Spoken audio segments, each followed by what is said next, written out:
ମା ଆମେ ଦଶରା ବୁଲି ଯାଉଛୁ। That's what we told our families.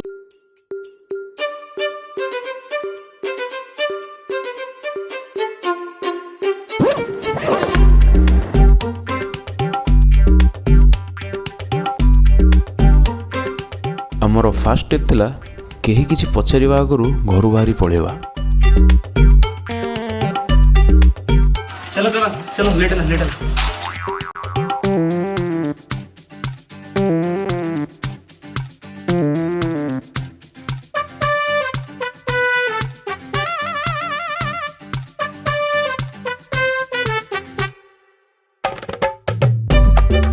ଆକାଶ ପୁରା ସଫା ଥିଲା, ଖରା ବି ବହୁତ ଭଲ ହେଉଥିଲା, ଆଉ ସବୁ କିଛି ଚାଲିଥିଲା ପରଫେକ୍ଟଲି ପ୍ଲାନ୍ ଅନୁସାରେ। କିନ୍ତୁ କିନ୍ତୁ କିନ୍ତୁ ପରଫେକ୍ଟ ଥିଲା ଯେତେବେଳେ ଯେ ଆମେ ଏ ଭ୍ୟୁ ଦେଖିନଥିଲୁ। କ୍ଲିଅରଲି ଭିଜିବୁଲ୍ ଥିଲା ଯେ ଟିକେ ଆଗରେ ବର୍ଷା ଜୋରରେ ଛେଚୁଥିଲା, ଆଉ ଆମେ ଜଷ୍ଟ ଟିକେ ହିଁ ଆଗକୁ ଯାଇଛୁ ତ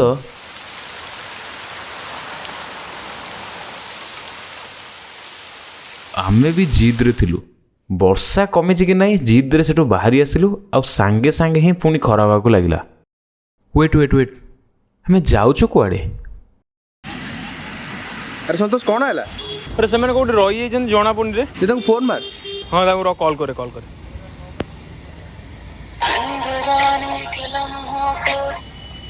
हेलो हां अरे कोड रहिलु तू कोडी मु एडी देख गोटे देख पाखु आसला पर एडी गोटे सोलार पैनल देख ऊपर गोटे अछि। सोलर पैनल तो कितने अछि? काई अच्छा हो आ गोटे जिंस कहूची देख ए मु गोटे देख गोटे दुकान बाइटे जे कुरकुरे लेस टंगा आइछि देख ए कुरकुरे लेस साटा दुकान टंगा जानि पर अबिका हो रो गोटे गोटे भलो जगह देखि कहूची हेई देख पछड़ देख वेलकम गोटे लिखाइ देख बोर्ड वेलकम टू पुरी। हां देख तारी तळे हमें ठिएछु देख। आ जाओ जल्दी आसे लेट हलानी तमे का आगे पिला बोले लगी हां टे खुशी आओ जाओ आसिकी बाबू दी जण पहुंच गेले आमे एटी वेट करथिलु सिद्धार्थ रंगर आमे आसी दी जण पहुंच गेले। खुंटियार एक्सीडेंट हो गला टायर रे सीधा गोडटा बाजी गला मु गुटी के घसु देला पूरा भल किने मालिश कर जुडियो तडा जुडियो हां खुंटिया जुडियो रानी जुडियो रानी ये बने भुवनेश्वर जुडियो भुवनेश्वर हैदराबाद जुडियो ओ सॉरी हैदराबाद जुडियो भाई हैदराबाद रान से तमे भुवनेश्वर बाजी ना प्रेस्टीज कमाई दलछ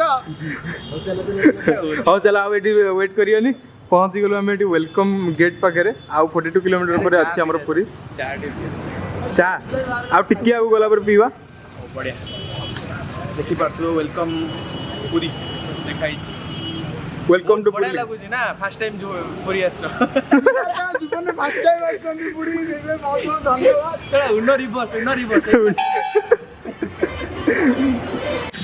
कुंटू एला कुंट्रो कुंटिया है हेलमेट केनिया गला मांडू से तो गपुच रे मांडू ताको कुछ कोनी। ପୁରୀରେ ପହଞ୍ଚିବା ପରେ ଆମର ଫାଷ୍ଟ ଷ୍ଟପ୍ ଥିଲା ଆମ ଜଗାର ଘର, ଯେଉଁଠି ପ୍ରତି ପାଦେ ପାଦେ ଶ୍ରଦ୍ଧା ଏବଂ ଭକ୍ତିର ଶବ୍ଦ ଶୁଭାଯାଉଥାଏ। ମନ୍ଦିରର ଦ୍ୱାର ସେପଟେ ଗୋଟେ ଅଲଗା ହିଁ ଦୁନିଆ ଅଛି, ଯେଉଁଠି ଭିଡ଼ ଭିତରେ ବି ଗୋଟେ ପ୍ରକାର ଶାନ୍ତିର ଅନୁଭବ ହୁଏ। କାଳିଆକୁ ଦେଖି ସମସ୍ତଙ୍କ ହାତ ଯେପରି ମନକୁ ମନ ଉପରକୁ ଉଠି ଆସୁଥାଏ, ଆଉ ମୁଣ୍ଡ ଭକ୍ତିରେ ତଳକୁ ନଇଁ ଯାଉଥାଏ।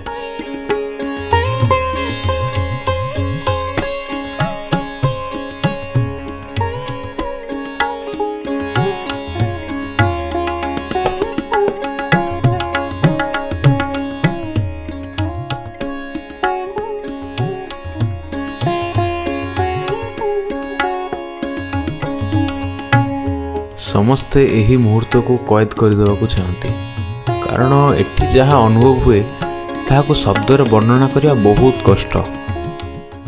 ଏସବୁ ଭିତରେ ଆମେ ମର୍କଟ ଦଳ ଟିକେ ମସ୍ତି ମଜାକ ବି କରିଦେଉଥିଲୁ।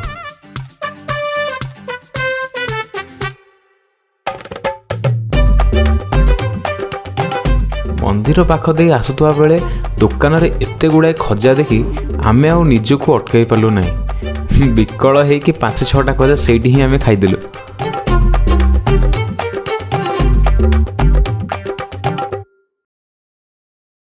ଏବେ ସମୟ ଥିଲା ମହାଶ୍ମଶାନ ଯିବାର, ସ୍ୱର୍ଗଦ୍ୱାର।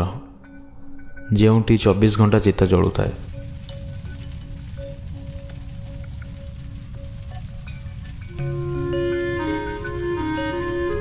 ସ୍ୱର୍ଗଦ୍ୱାର ଭିତରକୁ ଗଲାବେଳେ କିଛି ଗୋଟେ ଅନୁଭବ ହେଉଥିଲା, ଯେପରି କିଏ ଜଣେ ଛାତି ଉପରେ କିଛି ଭାରି ଜିନିଷ ରଖିଦେଇଥିଲା।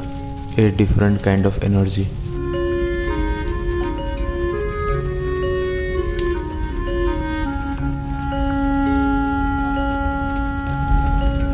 ପ୍ରତି 5 ମିନିଟରେ ଗୋଟେ ନୂଆ ଶବ ଏଠାରେ ଆସି ପହଞ୍ଚୁଥିଲା।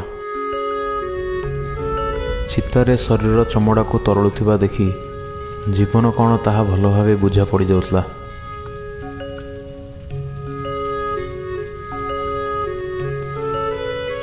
ପାଖରୁ କିଛି ଶବ୍ଦ ଆସି ମୋ କାନରେ ବାଜିଲା। ଦିନେ ତୁମକୁ ମଧ୍ୟ ଏଠାକୁ ଆସିବାକୁ ପଡ଼ିବ।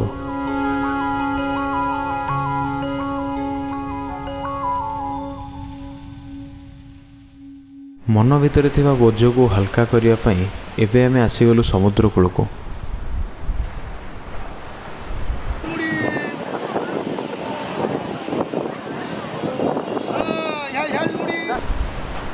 ବିଚ୍ରେ ଥିବା ଦୋକାନ ସବୁକୁ ଏକ୍ସପ୍ଲୋର କରୁ କରୁ ପତି କହିଲା, ହଁ ଟ୍ରାଏ କରିବୁ ସି ଫୁଡ୍। ସି ଫୁଡ୍ ନାହିଁ, ଚିକେନ୍ ଅଛି। ଓ ସେଠି ସମୁଦ୍ର ପାଖେ ପହଞ୍ଚିଲା ପରେ ଆମେ ଆଉ ମଣିଷ ଭଳି ନଥିଲୁ। ମାଙ୍କଡ଼ ପଛରେ ବିଛୁଆତି ଲାଗିଲା ଭଳି ଆମେ ହେଉଥିଲୁ।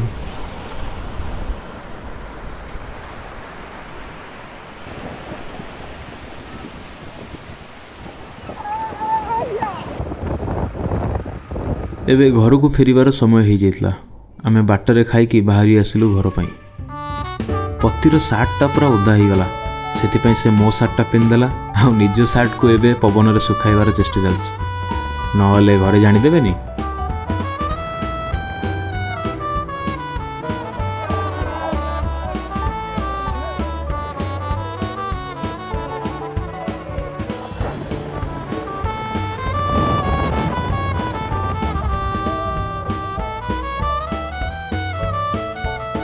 କାଳିଆ ପାଖକୁ ଆସି ଫେରୁଛୁ ସିନା, କିନ୍ତୁ ସାଙ୍ଗରେ ନେଉଛୁ ବହୁତ ସାରା ସ୍ମୃତି, ଯାହା କେବେ ବି ଭୁଲି ହେବ ନାହିଁ। ତ ଏଇଭଳି ଥିଲା ଆମ ଦିନ। ହଉ, ଆଜି ପାଇଁ ଏତିକି। ଦେଖା ହେବ ପୁଣି ଗୋଟେ ନୂଆ କାହାଣୀରେ।